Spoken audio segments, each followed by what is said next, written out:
άσχετα αν συμφωνώ, αν τους έχω ψηλά ή χαμηλά, διότι μπορώ να γνωρίζω τον κύριο Βορίδη και τον κύριο Γεωργιάδη πιο καλά από τον καθένα, να ξέρω την ποιότητά τους, να ξέρω το πόσο περήφανοι εγωιστές ή είναι έτοιμοι να κάνουν τομές.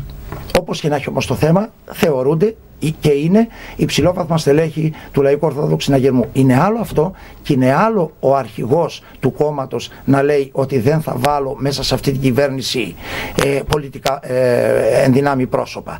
Και το είδατε πολύ καλά ότι δεν έβαλε πρωτοκλασσά τα στελέχη του. Η επιλογή του κυρίου Αβραμόπουλου και του κυρίου Δήμα, αντιπροέδρων της Νέας Δημοκρατίας, νομίζω ότι ήταν προσωπικές επιλογές.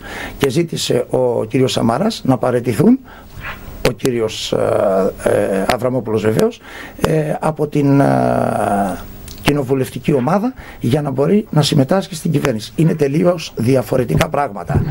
Εγώ λοιπόν με επιστολή που είχα στείλει έγκαιρα, επειδή είχα προβλέψει το τι θα ακολουθήσει, είχα προτρέψει τον αρχηγό του λαού, τον Γιώργο τον Καρατζαφέρη, για την μη συμμετοχή.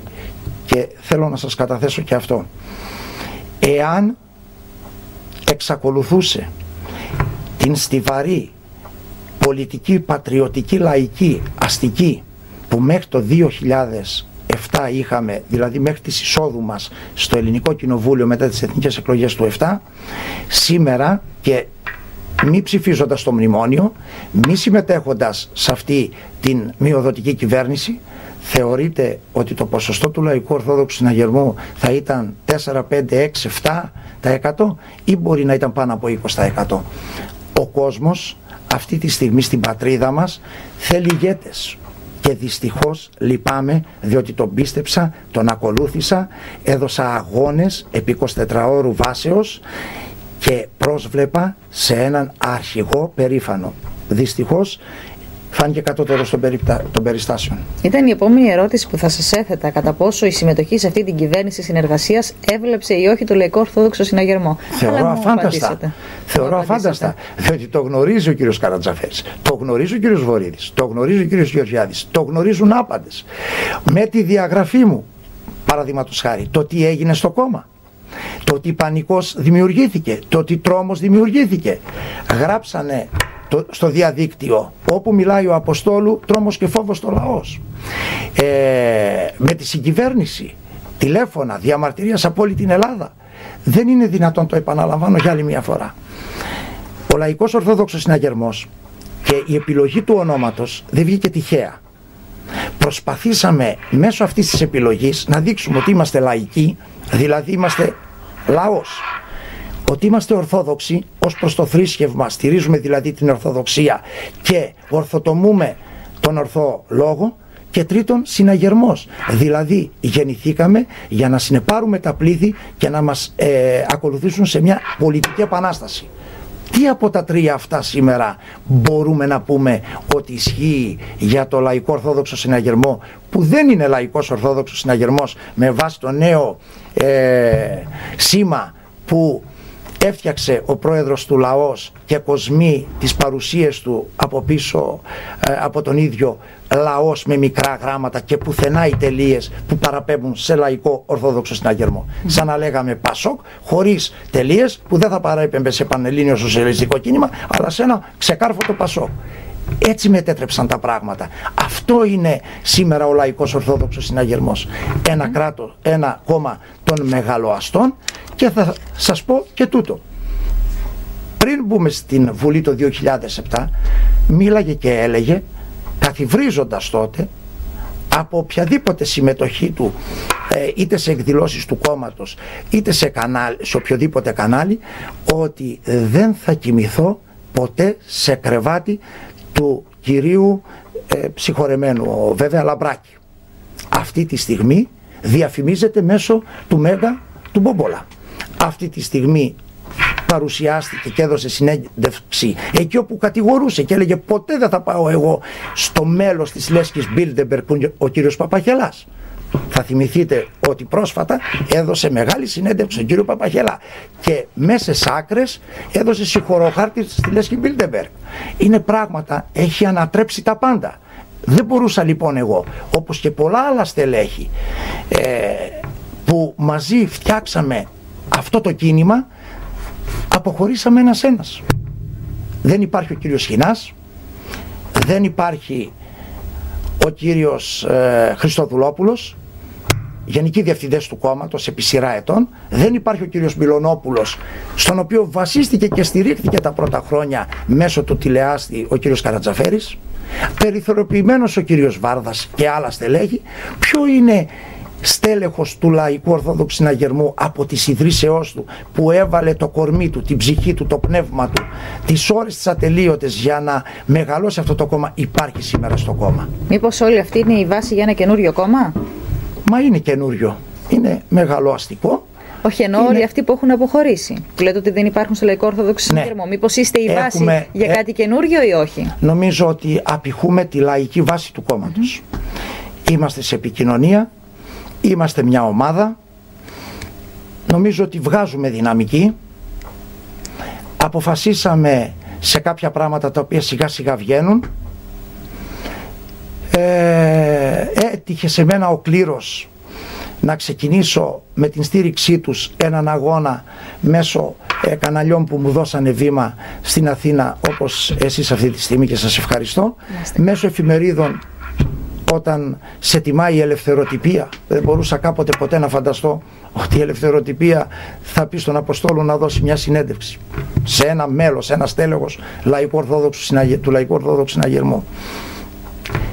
Θεωρώ λοιπόν ότι ναι, έχουμε μια δυναμική η οποία κάποια στιγμή θα βγει. Θα βγει προς όφελος αυτού του πατριωτικού χώρου που δυστυχώς αυτή τη στιγμή είναι ακέφαλος. Μάλιστα. Πότε βλέπετε να γίνονται εκλογές, κλείνοντας, κύριε Αποστόλου?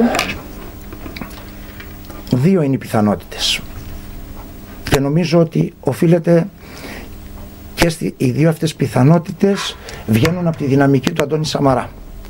Εάν διαπιστώσει, και νομίζω το διαπιστώνει ο Αντώνης Σαμαράς, ότι η προσπάθεια όλων των υπολείπων είναι πώς θα οδηγήσουν τα πράγματα σε μια μακροημέρευση αυτής της κυβερνήσεως, γιατί θα σας θυμίσω ότι η κυρία Μπενάκη 7 χρόνια πριν, προσφωνώντας τον πρόεδρο της Ελληνικής Δημοκρατίας, τον κύριο Παπούλια, μεταξύ άλλων είχε πει ότι θα βιώσουμε άλλων ειδών δημοκρατίες στην Ευρώπη. Είναι οι σημερινές δημοκρατίες υποτύπου δημοκρατίες, που δεν θα είναι μέσω εκλογών, αλλά θα είναι μέσω εντολών του κεφαλαίου, των τραπεζιτών, των διεθνιστών. Ο Αντώνης ο Σαμαράς λοιπόν έχει το μαχαίρι, έχει και το πεπόνι. Θεωρώ ότι πολύ γρήγορα θα πάρει την απόφαση να οδηγήσει τη χώρα σε εθνικές εκλογές. Και όπως είπα και προηγουμένως, οι εθνικές εκλογές, με όποια συμμετοχικότητα κομμάτων θα στηρίξει ο κόσμος και θα τα οδηγήσει στο Ελληνικό Κοινοβούλιο, θα έχουν πολύ πιο μεγάλη διαπραγματευτική πολιτική από ό,τι έχει η παρούσα κυβέρνηση. Η παρούσα κυβέρνηση δεν μπήκε για να διασφαλίσει τα συμφέροντα του λαού και της πατρίδος. Μπήκε για να μπορέσει να πάρει, ανέλαβε το έργο να διεκπεραιώσει πιο εύκολα την αποπληρωμή των χρεών μας απέναντι στους δανειστές μας. Που, ως οικονομολόγος θα ήθελα να πω ότι από 85 μέχρι 90 και πλέον τα 100 είναι το και το χρεολυσία. Κεφάλαιο είναι πολύ μικρό. Και αυτό το ψέμα που χρησιμοποιούν, ότι την κάθε δόση την παίρνουμε για να καλύψουμε μισθούς και συντάξεις, είναι το μεγαλύτερο ψέμα, το οποίο καταρρίπτεται από πολύ μεγάλους οικονομολόγους. Από τα 8 που πήραμε δις, τα 6,5 πήγαν για τόκους και τοκοχρεολύσια. Μάλιστα. Έτσι. Παίρνουμε τα δάνεια για να μπορούμε να πληρώνουμε τους τόκους και το τοκοχρεολύσια. Και δυστυχώς αυτή η πολιτική δεν οδηγεί πουθενά. Μπαίνουμε όλο και καθημερινώς σε μεγαλύτερη ύφεση. Το βαρέλι έχει ανοίξει, δεν υπάρχει πάτος, και όσοι μας παρακολουθούν ας αναλογιστούν.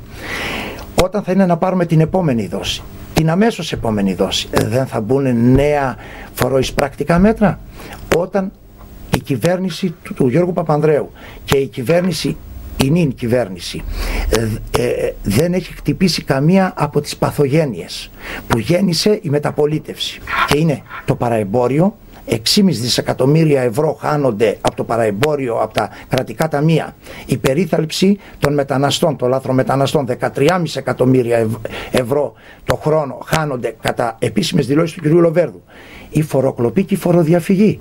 Οι δύο αντισαγγελείς σήμερα παραιτήθηκαν του οικονομικού εγκλήματος, διότι κατήγγυλαν ότι δημιουργήθηκαν εμπλοκές στο έργο τους.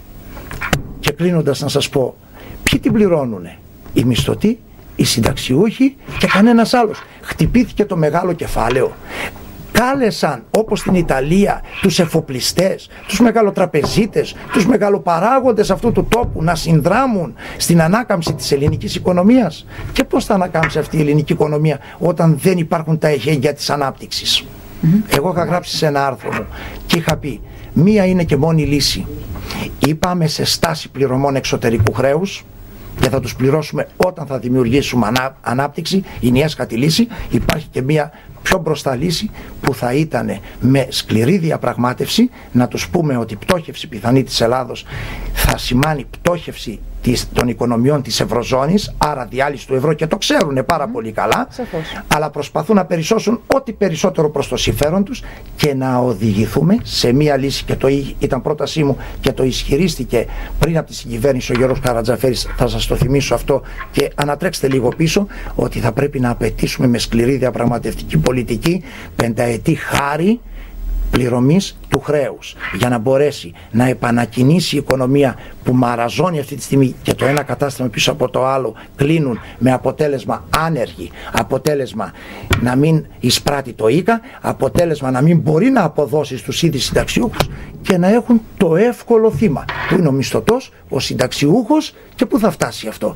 Και άλλες περικοπές και στο επικουρικό και άλλη περικοπή των μισθών. Δηλαδή τι θα γίνει? Θα φύγουν οι ξένοι από την Ελλάδα τελικά, γιατί δεν έχει κανένας να τους συνδράμει, και θα κοιμώνται στα παγκάκια της Αθήνας οι Έλληνες πολίτες. Ο Έλληνας, ο οποίος αγόρασε ένα σπίτι για να βάλει το κεφάλι το δικό του και της οικογένειάς του, έχοντας ως δεδομένο τα οικονομικά που εκείνη την ημέρα έπαιρνε, δημιουργείται αυτό το πραξικόπημα της καταλήστευσης που βάλαν αυτοί οι αισχροί ελεηνοί πολιτικοί ταγοί της χώρας μας και κυρίως η κυβέρνηση του Γιώργου Παπανδρέου το χέρι στην τσέπη και καταλήστεψαν τον ελληνικό λαό. Δεν πάει άλλο. Θα εξεγερθεί ο κόσμος και πολύ φοβούμαι, και κλείνω με αυτό, συγχωρέστε με αν έκανα κατάκτηση του χρόνου σας. Από το 2007 ως υποψήφιος στα Γιάννενα έλεγα ότι θα έχουμε λαϊκές εκρήξεις. Σήμερα λοιπόν όλη η Ελλάδα είναι ένα μεγάλο οικόπεδο, έχει γεμίσει με βενζίνη και περιμένει η Ελλάδα το σπίρτο που θα φύγει τυχαία ή όχι για να δημιουργήσει την τεράστια έκρηξη. Βράζει ο λαός μας. Ας το δουν οι έχοντες και κατέχοντες και να δρομολογήσουν μια ομαλή εξέλιξη μετάβαση της πατρίδας μας σε καλύτερες ημέρες. Σας ευχαριστώ πάρα πολύ, κύριε Μασούλου. Να είστε καλά, σας ευχαριστώ κι εγώ. Ευχαριστώ που μου δώσατε απεριόριστο, θα έλεγα, τηλεοπτικό χρόνο να διατυπώσω τις απόψεις μου. Εύχομαι σε εσάς, στους τηλεθεατές σας, σε όλους τους Γιαννιώτες, καλή χρονιά, με υγεία κυρίως. Καλή χρονιά να έχουμε όλοι. Ευχαριστούμε πάρα πολύ. Να συνεχίσουμε λοιπόν.